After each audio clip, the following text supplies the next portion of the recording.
80வது சுதந்திர தின விழாவை முன்னிட்டு ஆண்டிபட்டி காவல் நிலையத்தில் தேசிய கொடி ஏற்றி பொது மக்களுக்கு இனிப்பு வழங்கப்பட்டது. காவலாய்வாளர் தேசிய கொடியை ஏற்றி வைத்த நிலையில் துப்பாக்கி ஏந்திய காவலர்கள் தேசிய கொடிக்கு மரியாதை செலுத்தினர்.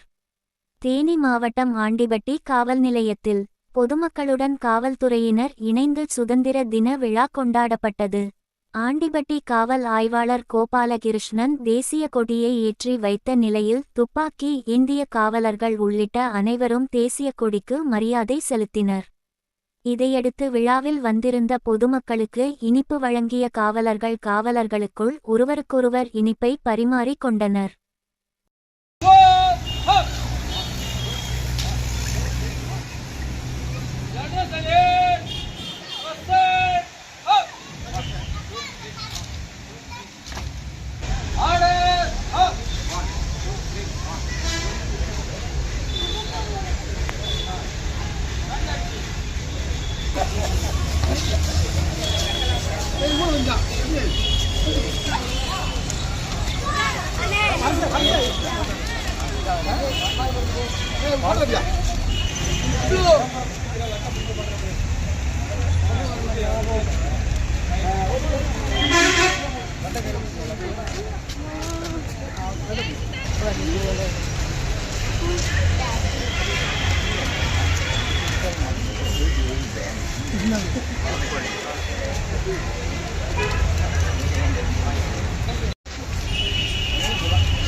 Enggak.